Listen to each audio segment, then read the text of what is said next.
What's up, everybody? Welcome to Narcocop MMA.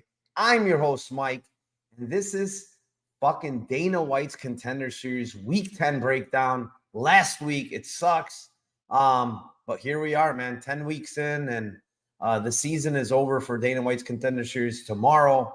They do have 6 fights on this last one, so I guess that's a good thing. All the fighters made weight. Didn't see many problems with the weigh-ins and stuff, so I guess that's not going to weigh in on my decision at all and who I'm betting and what props I'm going to hit. But it's a fairly interesting card. There's some guys that are repeating here, which hasn't gone well, honestly, historically for them. But we're going to talk about those and talk about everything else, man. We'll see what we can hit here. Let me go over to chat, shout you guys out first. Litz says, Narco, my man, what is up? Can you believe that Pyfer submission? Dude, I was at Bellator and I didn't see it live, obviously. And I looked at it like after a couple of fights were already over. And I look over and I see sub 2. And I look over at my cousin and said, I just won a shitload of money on this bet. So yeah, it was fun. I end up still losing total between Bellator and UFC. I lost a little over $4,000, but that Murata decision literally was over a 6K swing for me. That was brutal. I had her in a bunch of parlays. They all would have won. It was fucking horrible. That Murata decision, I heard I didn't even get to watch it yet, but I heard everybody saying how it was a huge robbery. So I don't know. We'll get to that. Daz, sad is the last. Yeah, I know, but what are we going to do? We're going to just keep chucking on and maybe get in some, Cage Warriors or some other crazy shit. Mushroom, smash that like, he says. Thank you, my brother. Saint Stephen and Narco, we trust. Thank you, man. Appreciate you very much. Ed Grind says, what's up, fellas? Let's get this homework down. Yep, let's get this homework down. All right. Craig Crowley, what is up, my man? Thank you for joining last week. Let's go. Let's end with some positive vibes here. King, thank you, Cone. 32 of you in here. Please smash that like. Subscribe to the channel if you can. And once you subscribe, hit that notification button, please, so you know when I go live here on Narcocop MMA. I'm going to try to, after I settle in a little, maybe in a couple of 2, 3, 4 weeks, because I'm going back to Vegas. After that, I'm going to settle in. I'm going to try to grind a little more YouTube, try to do a little more strict taping. I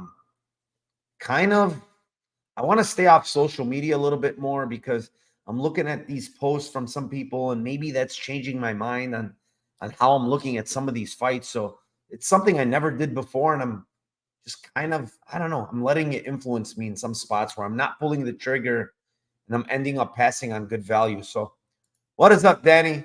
Appreciate you for being here, my man. But yeah, let's start it off here.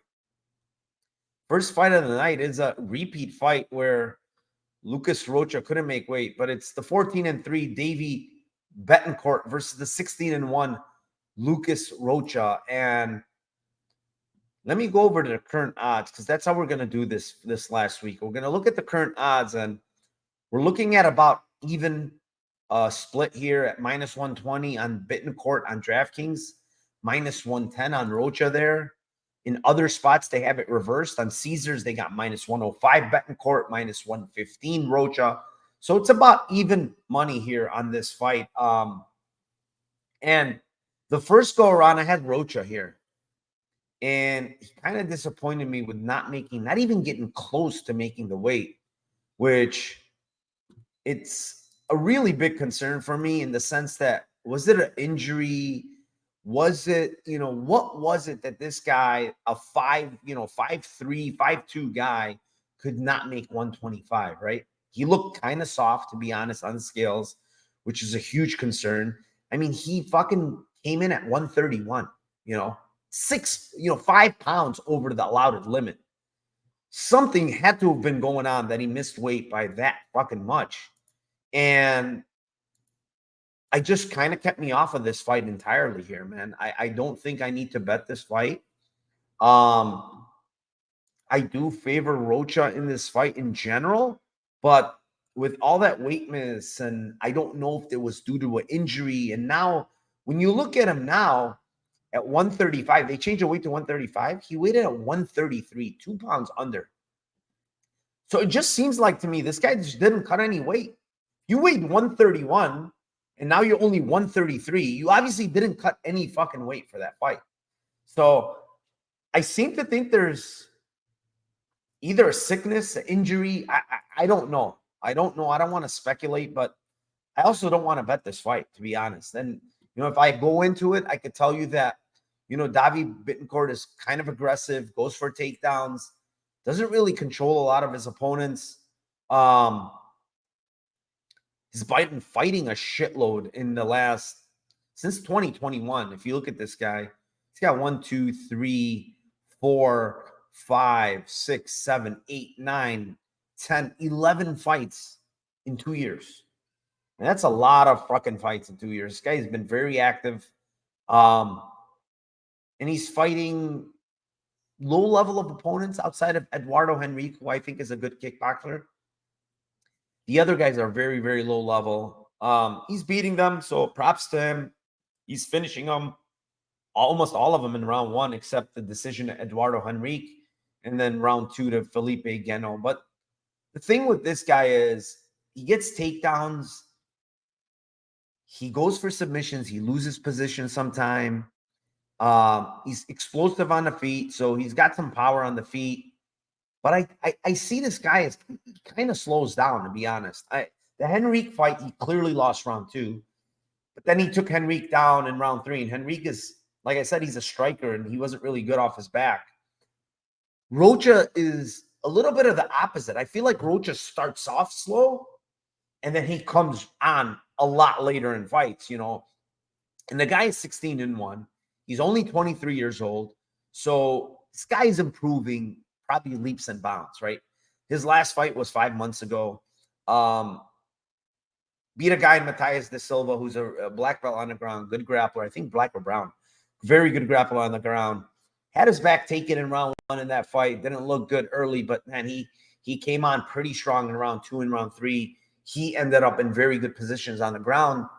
And then you could see, he's a round 2 knockout, a round 3 submission, another round 3 submission, a round 5 doctor stoppage for broken arms. So this guy, he can go 5 hard rounds. He's got very good cardio, in my opinion. And I feel like he's kind of opportunistic with his submissions as well. The first time around, his submission prop was huge. Now, Bet Online has given us plus 425. I mean, I want nothing to do with that either. It's too small. So at the end of the day, guys, I'm just giving this a big old pass. I'm passing on this fight. I'm not playing anybody here. If I gun to head, I'm going to pick Rocha. I think he's better cardio. The younger guy, I don't know what's going on with this weight cut thing, but he's 5 years younger. I think he's going to be improving a lot more. And to me, I think he has more of the dog in him, to be honest. He gets hurt in fights. He comes back. And when you look at Bettencourt, he's been finishing all 3 of his losses. So I don't think this guy has the dog in him, to be honest, while Rocha does. So moving on, Vixen says, smash a like. Thank you, my friend. Ice Viking in the house. What is up? Litz says, I like Bittencourt. Yeah. I mean, if you like, everybody likes Bittencourt. And the line is like pretty much not moving, man. If you look at it, I've only seen Bittencourt love all week, even 2 weeks ago. The only people that posted were on Bittencourt. So looking forward to the last episode. Thank you, Azure Blue. Appreciate you, my man.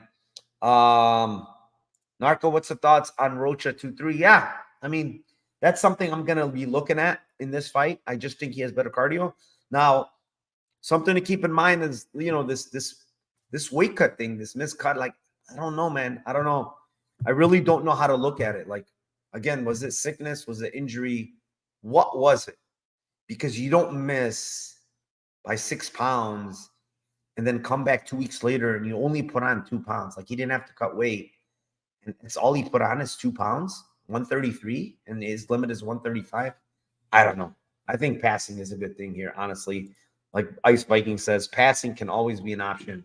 And I think it's a good option in this fight, to be honest. Moving on. Fight number 2. It is in a welterweight division. I'm sorry, it's in a lightweight division, actually.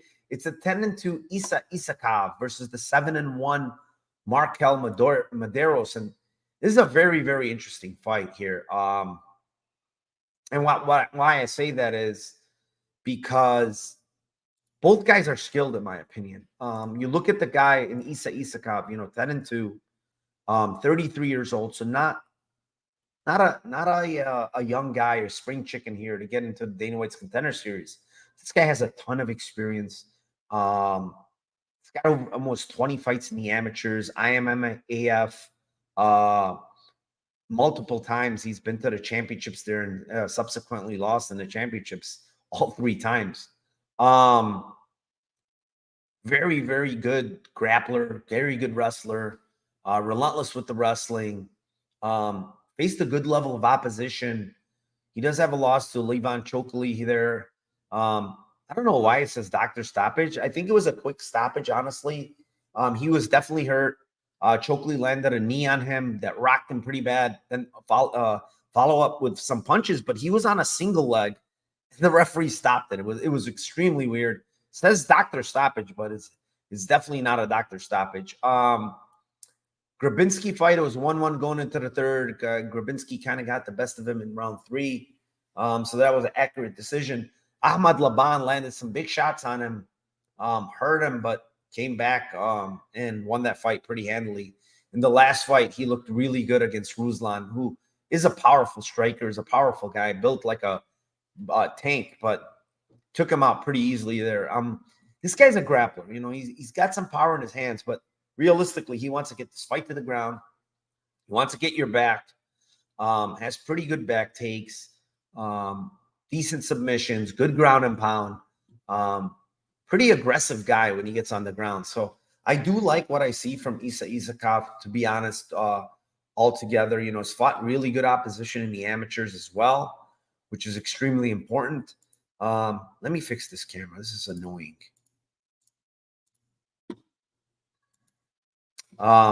So now he's facing a guy in Markel Maderos, who I also think is pretty skilled fighter everywhere. 26 years old. So he's 7 years younger, fighting out of Factory X. So he's at altitude, has good cardio in his fights, in most of them. He's fought a lot on Fury FC, so I'm very, very familiar with this guy. I've literally watched every single one of his fights live. I don't mean live like live in the arena, but live as far as on Fight Pass or YouTube. So, Tracy Reeder is a guy that grapples a lot, and I think that's the closest guy that I would compare to Isakov, because that guy's a grappler. Reeder, he's not on. Let me put it this way: he's not on Isakov's level when it comes to grappling, but he's a grappler, and Markel Maderos did very well there, defended the takedown pretty well. He actually got Reeder down a bunch, eventually finished him in round 3 when he was tired. My problem with Maderos is watching the Whitney fight. And Whitney's a long guy, and he's kind of tricky, but he gets his back a couple of times in that fight where he reverses him. Santiago Guzman gets on top and gets his back in another sequence where in a fight that he lost. Michael Murphy reverses position a couple of times on him in that fight. It's just, when I watch Maderos, he has good hands, but he's grappling a lot in his fights. I mean, he's grappling. He's proactively grappling. And I don't think that's a good idea against Isakov, because I think he's the better grappler. I do favor Maderos in the striking. He can switch southpaw and orthodox. He's a pretty good striker. But he tends to grapple in almost every single one of his fights, unless he gets you out of there, obviously, very early. But in all of these other fights that are extended, he grapples. And I kind of think that's a bad thing to do here, man. And this guy's been very active. Let me put it that way. I mean, since he started his MMA career as a pro, he's got 3, 4, 5, 6, 7, 8 fights since 2021 in 2 years. So he's been very active. He's trying to fight a lot. He has a decent number of fights in the amateurs as well, and he lost to pretty good guys there. I feel like this is a very close fight, honestly. I don't know which side to favor. Let me see these odds here. So we're looking at minus 190, plus 160 now on. So there's a lot of money been coming in on Isakov now, because this line was plus 130 at one point, and now you can get plus 160 on Maderos. I'm gonna let this marinate and see where this line goes. If Maderos hits like 180, I might take a shot there. I think he has better cardio. He's training at altitude. I think both guys have decent cardio, honestly. But the one fight where Isakov kind of had a lot of resistance and went to decision, Grabansky fight. Yeah, I mean, Grabansky clearly won round 3, and Isakov was tired in that fight. And also, a very important aspect of this fight to consider is the fact that Isakov has never fought, I believe, at 55. He's always fought at 70 and catch weights at 65. So this is the first time.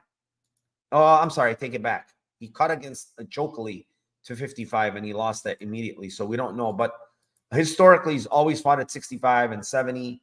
That's where he's went to decisions.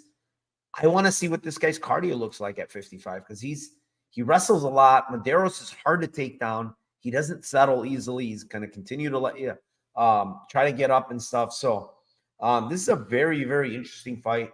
I do lean Isakov, but not at this price. I don't want to lay minus 200 on Isakov. I really don't. If I get plus 180, I might end up betting Maderos. I think he's the side at that type of price. Now, looking at props here, I'm leaning towards points here. I think this fight hits the scorecards. I think both guys are very durable. Isakov, by the way, is extremely durable. He's been caught like flush many times. He eats punches pretty damn well. And so does Maderos, to be honest. I think Maderos is extremely durable too. I feel like this fight goes to decision more times than not. And looking at a prop of goes GTD of plus 185, over 2.5, plus 150. I haven't bet it yet. I'm probably going to look to attack this fight in that way, because I do think this fight probably hits the scorecards. Yeah, I'm going to attack it probably with props. I'm going to wait till the market's open, guys. Listen, do not, if you're looking to hit props, do not bet them on Bet Online right now, because the lines are going to be much better if you have FanDuel, DraftKings, and Bet Rivers. You're going to have better props, so wait for the props to drop there and then attack them. And like I said, I'm probably going to attack the points props here. Right now, Madero's points is 450. Isakov points is 325. And then fight over 2.5 is plus 150. So I'm looking at attacking that way. Maybe Maderos round 3. I think he has a little bit of better cardio years at elevation. He's used to fighting at 55, and this other guy is, fighting always at 70 and 65. So I'm gonna attack it probably in that sense. Litz says for sure, especially when he's the smaller guy. Yeah. Isa minus 200 says Ed grinds in my book. I wouldn't touch him at 200, honestly. I don't. It's gonna be a close fight. Gonna watch this after the games tonight. Thanks for the videos. Appreciate you. Higher density. You think it goes long? Maderos plus 3.5. Actually, I hit. I'm sorry. Very, very good point. I already hit that. It was minus 140. Yeah, minus 140. I already hit that. I really like plus 3.5 Maderos here because I don't think he gets finished, and I think he wins round 3 at a good clip, honestly. So plus 3.5 minus 140. Great. Thanks for saying that, because I totally forgot I bet that. But yeah, plus 3.5 minus 140. I really like. It's a play for me. I do think that Maderos wins at least one round here. Joshua, what is up, my man? Thanks for joining. Appreciate you. Yeah, that's probably my favorite play, actually. Maderos plus 3.5 minus 140. I don't think he gets finished, and he wins a round at a very high clip, in my opinion. Like even Laban won a round. Ahmad Laban, when he dropped Isakov, won a round. And like I said, Grabansky got him in round 3. So I don't. Madera should stay safe here. I don't think he's going to get submitted, and I don't think he's getting KO'd. So the only thing here, I will mention something that's kind of important. Isakov loves the crucifix. When I watch a lot of his fights, he loves to go to side and he likes to go to crucifix. He has a crucifix KO stoppage. I believe it was against Masik guy, Grzwinski. That was a crucifix and just landed elbows, and the guy couldn't get out, and he stopped him. And that Polish guy, I think, has never been KO'd before in 15 fights. Yeah, it was his first knockout. They said they were kind of talking about how tough this Polish guy is, and then he puts him in a crucifix, and he was just like, he couldn't do anything. So that's one thing I'm a little afraid of, because Medeiros tends to play a lot on the ground, and he loses position a lot. So it is a little bit of a concern there, but I'm going to take the stab at that. You know, I already did at that plus 3.5. I think it's a good line. Is this still there at minus 140? Oh, it's still there at minus 140. Interesting. Maybe another thing to do is maybe wait for DraftKings to open. They might give you a better line, honestly. I should have probably waited and not bet mine, but I saw it and I thought it was a good price, and I bet it. But I think, yeah, maybe wait for DraftKings, see what they give us for the plus 3.5. Jamal Murray Jr. putting it on for Denver. Yeah, Jamal Murray Jr. might be putting it on for Denver. Who knows? He looks exactly like him. People are probably hammering Isa. Yeah, I'll stay away. Yeah, a lot of people are hammering Isa right now. Oh, shit. Yeah, didn't think about the DK. Yeah, I would wait. Wait for DK. Wait for FanDuel. Wait for Bet Rivers. You will get better props. I promise you guys. Over plus 2.5 sounds like a good play, no? It does, but I'm going to wait for, like I said, I'm going to wait for these other books, guys. They most likely give you better odds over 2.5. I think this fight hits the scorecards, honestly. And looking at these prices, I mean, they're pretty good, but we're going to probably get better. So wait it out and see what happens. We're going to get better prices. Be smart about it.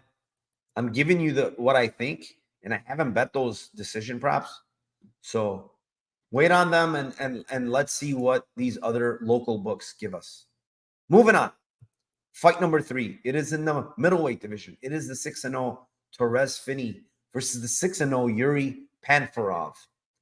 Start out with Vinny here. I mean, this guy's built like a fucking brick house. He's 5'7", extremely short for 185, right? But he's built like a tank, and I don't know if this guy can make even 170, even though he's 5'7". This guy was an All-American wrestler in high school. Just short, stocky, and explosive, right? That's what I could say about this guy. He's fought a pretty low level of opposition outside of maybe Badanich, and I don't even think that guy's very good. But that's the best guy that he has fought. Finished him in the 3rd. Badanich was, I think, just exhausted, completely exhausted, couldn't do shit. How should I say it about this guy? I think, to me, like, he's impressive with his takedowns. He looks very strong, but he's a little unimpressive when on top, to be honest. I'm not really impressed with him on top. I mean, he's strong. He keeps his guys down. But I'm not really impressed with him on top. Like the Caleb Crump fight, I mean, that guy is honestly not good at all. And, you know, Charles Radke finished that guy in 1 round. So that should tell you all you need to know. So, I mean, Radke's an okay fighter, but he went 3 rounds with that guy. And I don't know. He had so many good positions and he couldn't finish him.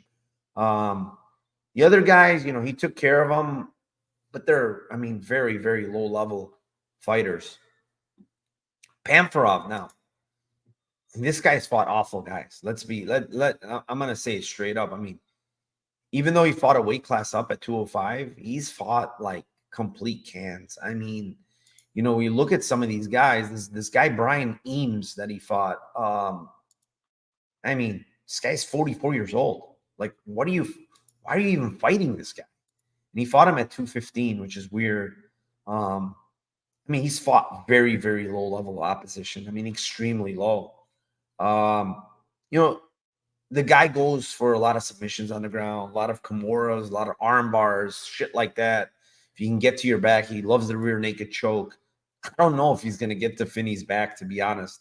Can he get something off his back on Vinny? I mean, I guess that's possible. I mean, maybe like a going for a Kimura off your back and maybe sweeping him to get on top. It's I guess that's possible. But I just don't know what to make of this guy. He's down at 185 now. His tape he's not athletic at all. His tape is basically running through bums all in round one. So, you know, he's 6-0 all in the first round. I have no idea, like zero clue what kind of cardio this guy's going to bring to the table. And at least I do know Vinny can go 3 rounds because I've seen him go 3 rounds of grappling. So I think Vinny's a little underwhelming, to be honest. I think he wins this fight. Let me say that first. But I think he's underwhelming. I don't think he's like a big finisher. He looks big and strong and everything. I don't like his striking at all. He just uses striking to get into the clinch so he can get you down.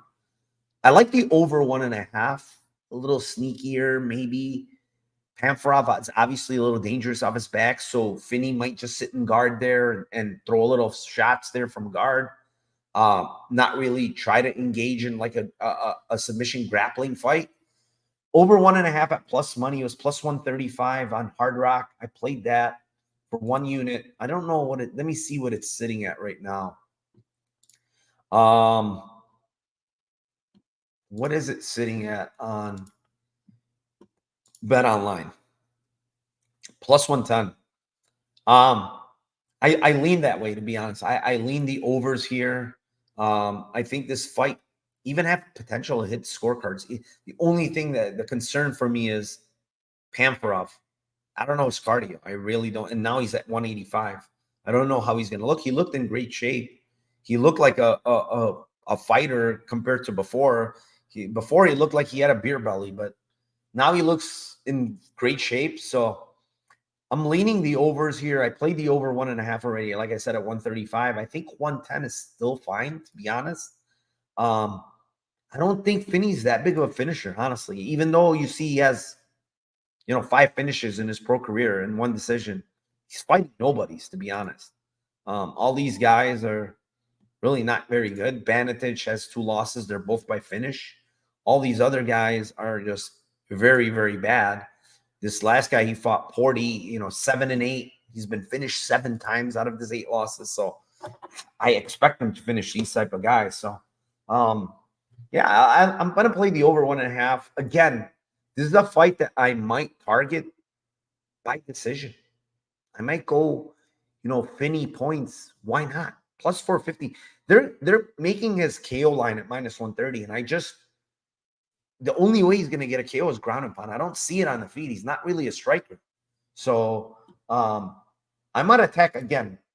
Points at plus 450, or maybe who knows what FanDuel or DraftKings or one of those gives us, probably 500-600. And I might attack it that way. What Narco's trying to say by waiting is Dave Mason.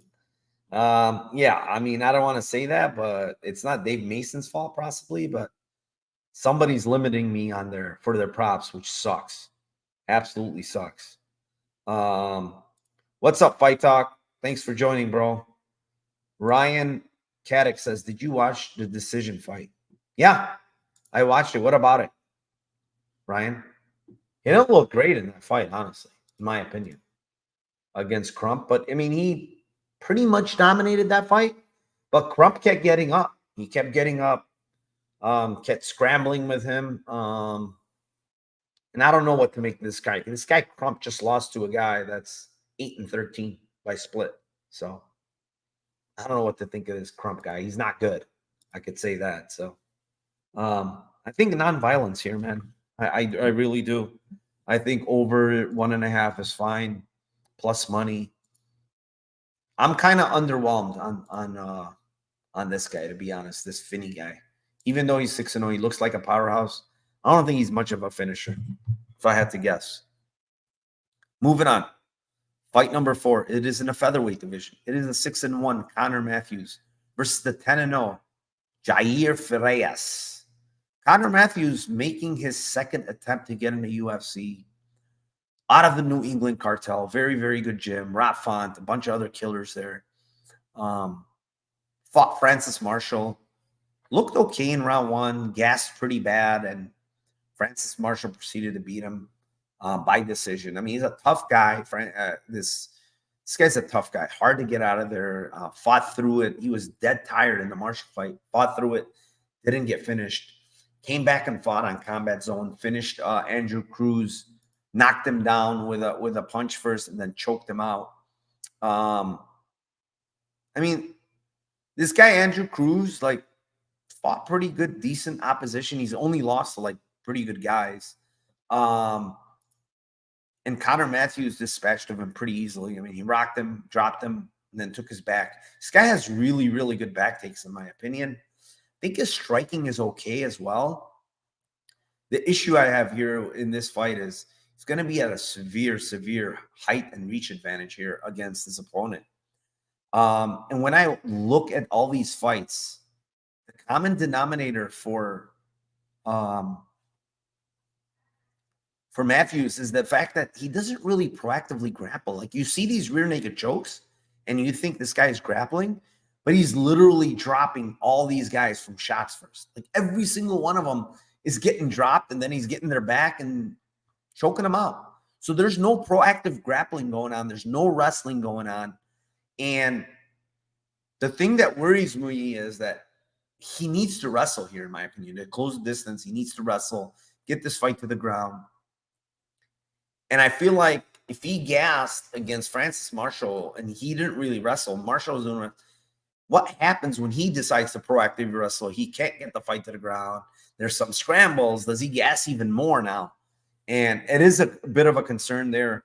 I think on the feet, Yair Farias is going to get the best of him, to be honest. I think this guy hits hard. He's out of the fighting nerds. I know it says 5'11". There's no freaking way this guy is 5'11". He's probably 6'2", 6'3". I mean, he's tall as shit. And when they're at face-offs, I mean, Matthews looked every bit of 6 inches shorter than this guy. So it's a huge, huge reach and height advantage here for Farias. Also think he's a more dangerous striker. I think he's a lot of power in his hands. He's out of the fighting nerds. These guys are been on fire. They can't lose, man. These guys cannot lose lately. He has good cardio, honestly. I watched a lot of these fights, and he's got pretty damn good cardio. The problem is I don't think he has good takedown defense. And you see it in the Luan Oliveira fight where he constantly gets grounded in that fight over and over again. And then Luan Oliveira gives him a front kick, I think it was, right to his face. I don't know what the heck he did with his leg. I don't know if it was his toe, his ankle, something broke. And he just quit in the 3rd round. It was so weird because I think he was winning that fight possibly. He was 1-1. Possibly he was winning round 3. And he quit. The other concern with Farias is outside of the defense, the takedowns, is this guy has one fight in the last 4 years. He fought one time. He took a 4-year layoff after that Luan Oliveira fight, and I have no idea why. I tried to research it. If anybody in chat knows why this guy took 4 years off during his prime, right? During when he was 26, all the way to 30, this guy took time off for 4 years. Why? I hate when fighters take off this long in their prime. It's honestly a concern. Was it a mental thing? What was it that this guy took 4 years off? And that scares me off of, playing a guy like this, right? He is a decent sized favorite here. We're looking at, what are we looking at here? So We're looking at this guy at minus 185, 175 area. And the comeback is about 150, 135, depending on where you're looking at it. Yeah. Bet Online has him at minus 178 with the comeback at minus 148. I don't know how to think of this fight, honestly. Farias should win on the feet easily. He has a bunch of power. Matthews does slow down. He's an easy target on the feet as well. He gets hit a lot. But on the ground, I do think Matthews has a pretty decent size advantage. I just don't see Matthews grappling a lot, man, on tape. And how could I have confidence in a guy that he's depending on dropping people and then taking their back? So I'm going to lean Farias here. I think Farias gets the job done. This is another fight that I want to target possibly round 2, round 3 on Farias, because I think he hits very, very hard. I do think that he possibly can get to Matthews round 2, round 3. And the difference between Farias and a guy like Marshall that couldn't finish is Marshall is going to go for takedowns, get the fight to the ground, trying to finish you, where Connor Matthews kind of feels okay on the ground. But on the feet, if Matthews is shooting for takedowns around 2 or 3, he can't get it down. He's going to be tired. Farias is absolutely going to put it on him, man. And we've seen these fighting nerds over and over again put it on fighters. We had a guy last week win in round 3. Fighting nerds stopped the guy in round 3. These guys keep coming. They all seem to have very, very good cardio. So that's one thing that possibly stress in their camp. They all seem to have very, very good cardio. So I'm going to attack round 2, round 3 on Farias here. Again, I don't want to attack it on Bet Online. These numbers are shitty on Bet Online. Anyways, I don't want to touch it there. Probably going to look to bet like KO 2-3 on him, maybe on FanDuel or DraftKings. Only first fight with decent odds. The next fight are all juice. Need to find one that plus money that hits. If not, maybe all favorites hit. After what happened to me with Murata, I may just watch. And Murata killed me. So I had 6K swing for me. Brandon Schaub set to headline the opening show of Dana White's Contender Series next season against Chase Sherman. Yeah, that would be funny.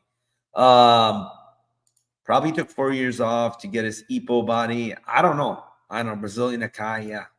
Y'all get to see how Derek Lewis is stepping in for Blades. All right, let's move on, guys. Fight number 5. It is in the flyweight division. It is the 14-1 Rickson Thai Zenedium versus the 6-0 Andre Lima. Interesting fight here. Rickson, his name is Thai. He is a stand-up fighter, right? He's a Thai guy, Muay Thai guy, but he has a shit ton of submissions. He's got 10 submission wins out of his 14. And I research. I'm like, this guy has to be some kind of high-level grappler. And sure enough, yeah, he's a black belt on the ground. He's been a black belt for many years. But he doesn't really proactively grapple. This guy wants to stand up. He loves his flying knees. He's got decent kicks, very good kicks, I should say. Not even decent. He's got very good kicks. But he's got no defense. He gets hit a lot on the feet. And his takedown defense is extremely iffy, extremely bad in my opinion. He's got a win against Carlos Huichin, who used to be in the UFC, but I mean, this guy probably shouldn't have been in the UFC, to be honest. He was losing the striking in that fight in round 1, which you don't want to see. And now he's facing a guy in Andre Lima, who is 24 years old, extremely young. Both guys are young. Both guys are 24, but Lima does carry more power on the feet, in my opinion, as vicious striking. This guy's a very, very good kickboxer. I mean, he was 31-0 at one point in kickboxing. Very, very good kickboxer, man. And has heavy hands, heavy kicks. And in MMA, though, he's really faced a little bit of a low level of opposition. Doesn't have a lot of experience in MMA at only 6-0. But he's got good cardio. I like his cardio. He's a brown belt in BJJ, so he knows what to do on the ground. He's not lost on the ground. I tend to think this fight is going to be standing. Both guys are feel comfortable in the standing. And I do favor Lima in the stand-up, honestly. He's the cleaner striker. He's the more powerful guy. He is minus 275, which I don't want to touch. It's too big of a line. When I'm talking about seeing this fight standing, and both guys are strikers, both guys are very good on the ground as well. They don't really proactively grapple. So the person that I think might proactively grapple in this fight might be Zenadum, because Lima hits very hard on the feet. So I could see a world where he takes it down. But Lima knows what to do on the ground. I don't think he's like some fish out of the water when he gets taken down. Like I said, he's a brown belt. But he's the much more skilled kickboxer, man. In my opinion, he's way more skilled kickboxer here. I like Lima a lot when it comes to his striking. He's got a ton of power. The thing with Zidium is I don't really see a lot of power in his hands. It's mostly his kicks, his knees, his flying knees. He's more of a meme job to me.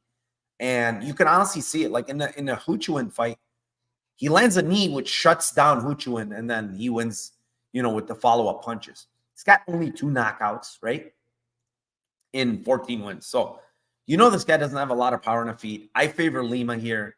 I think Lima gets the job done. I don't see Rickson even getting this fight to the ground. I don't really like his wrestling at all. Yeah, I think Lima wins here. The over-under is under 1.5, which kind of sucks. I want to see what the locals open it at, but Lima KO is only plus 100, which, again, I don't want to attack something like that.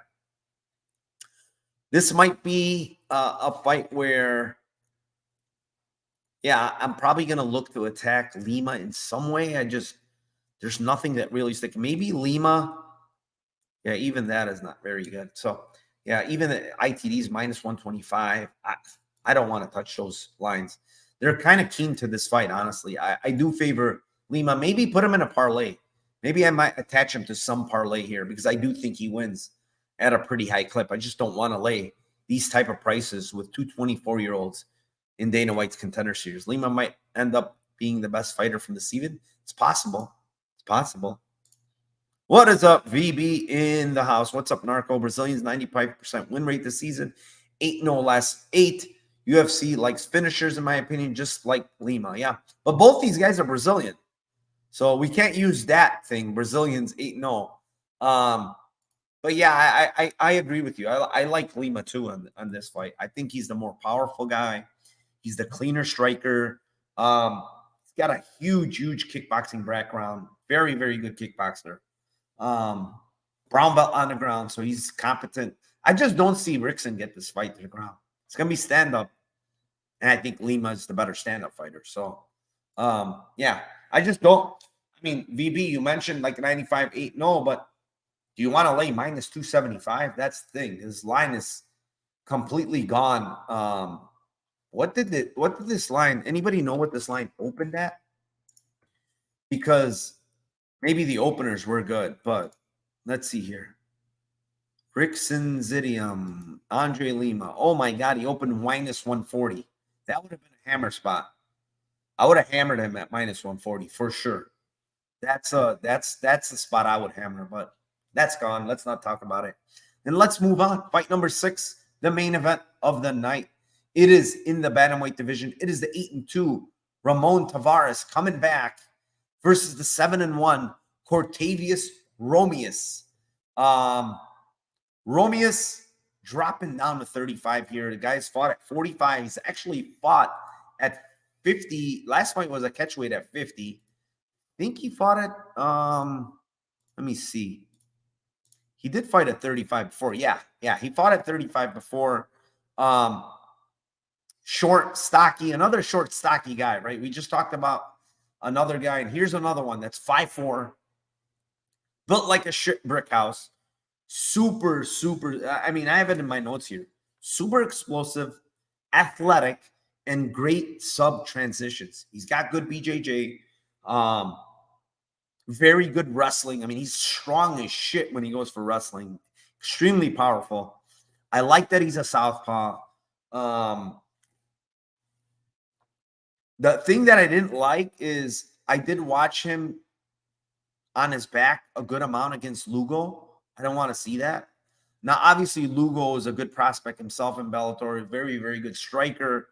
I like Lugo as well. I mean, he's a good fighter. And that was a split decision. It was a close fight. I do think Lugo won that fight. And I did kind of see this guy get tired a little bit in that fight, Romeus. But listen, he took 2 years off after that loss. Maybe to get his head right, maybe to whatever it may be. He's come back and he's faced 3 guys that are not really good. Nate Williams, I don't want to say he's a bum because this guy has a lot of experience. Yeah, he's 15-12. But he's not a bum. I mean, I don't want to call him a bum. He's faced a lot of good fighters. Yeah, he's lost to him, but he's got a lot of experience. He's a black belt on the ground, so he's very tricky on the ground. And if you see those transitions with Romeus in that fight, how he armbarred him, I mean, it's extremely good. Romeus is extremely powerful. Very, very good submissions, like I said. And his opponent, Ramon Tavares, another southpaw who has heavy hands, in my opinion. Very, very good boxing. Very, very good body shots. This guy has extremely good boxing, in my opinion. Very good calf kicks. I mean, his calf kicks are nasty. So all those things are very nice from him. But he's extremely chinny, in my opinion. I mean, yeah, he's only been knocked out twice, right? And the last one was kind of iffy in Dana White's Contender Series. But, you know, Surrey City, I didn't even see him land like a big shot, and this guy went down.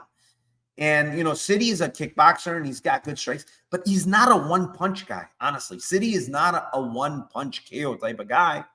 And he dropped Ramon Tavares with one shot. And it was, yeah, maybe it stopped a little too quick, but that's fucking concerning, dude. Like, you're getting dropped by this dude that's not really a one-shot guy. Then he got head kick KO'd against Edward Massey, who's, I don't know what's this guy's record, 9-7. Okay. The other wins are against nobodies. I don't even, you know, Martin Day, he choked out Martin Day. Okay. 8-7 Martin Day. Used to be in the UFC. Lost all 4 of his UFC fights. So he's, I don't know what to think of Martin Day. He's not very good. And now he's facing this guy, Romeus, who's going to have a huge athletic advantage, in my opinion. A huge grappling advantage, in my opinion. The question for me is, what does Ramon Tavares look off his back? And I honestly couldn't find anything outside of his amateur days. And those guys are nowhere near how athletic or how powerful Romeus is. I think, listen, guys, this is my theory. Romeus, are you not entertained is his nickname, okay? He's got a highlight reel knockout. Everybody talks about his highlight reel knockout against David Evans in the amateurs, right? It was an insane kick where he just flatlined him. This guy is a finisher, right? He's only won by decision one time against Jacob Thrall, who is very pesky guy, like hard to get out of there, right?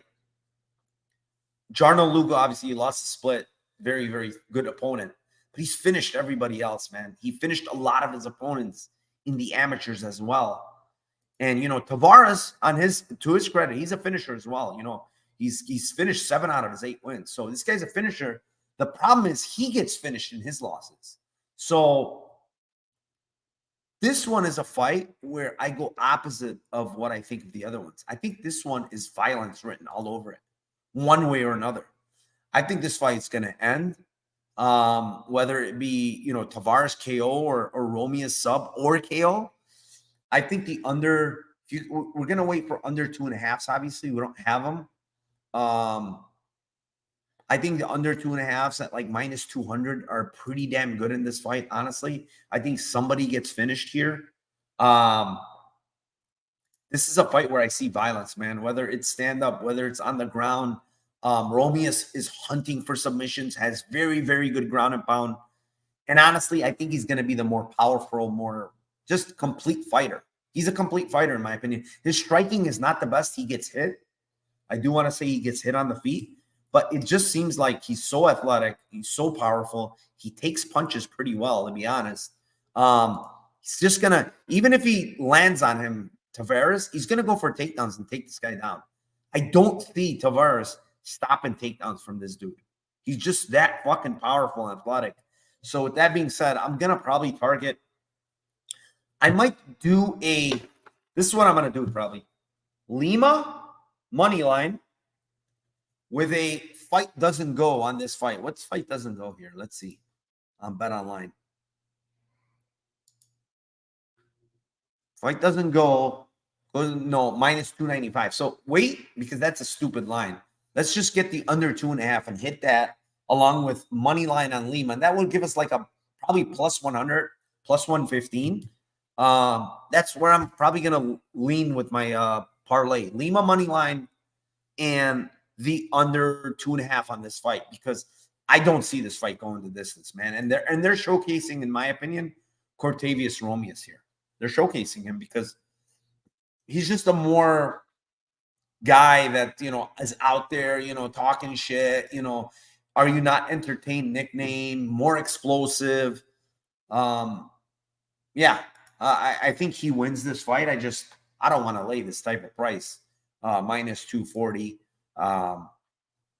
on these contender guys. I really don't. I'm trying to stay away from these lines because there's so much volatility in contenders. You know how guys come out to fight. Romeus might just come out and start swinging, man. And I don't think that's a good idea because I think the better striker is Tavares. So that's the only issue. Like, you don't know how fighters are going to come out and fight because they want to impress. They want to get a contract. And the way to get a contract is most likely, finishing, right? So that's that. Thanks for the show, says Mushroom, the parlay, and all the hard work. Appreciate you, man. Thanks for joining. 55 of you in here. Please hit the like down below. Please subscribe to the channel. I'm a little over 2K now, so pop 2,100 subscribers to the channel. Appreciate you all. Thank you very, very much. I'm going to be doing more content. I'm going to be pumping out content. Cage Warriors, Bellator, you name it. I'm going to keep it coming. Please smash that like. Please subscribe to the channel. And guys, like I usually say, let's cash those tickets for Dana White's Contender.